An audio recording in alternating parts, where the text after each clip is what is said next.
Bugün 28 dekabr. Qalb yurak kanali yana bir yoshga to'lyapti. Efirda Abdulloh Sodiqov. Obunachilar 2300 tadan oshdi.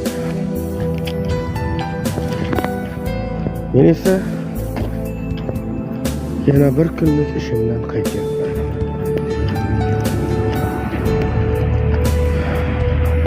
Qadrli obunachilar,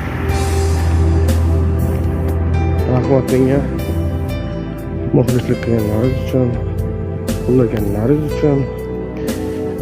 Bundan buyog'iga ham qiziqarli videolar, shortslar qo'yib boraman sizlar uchun.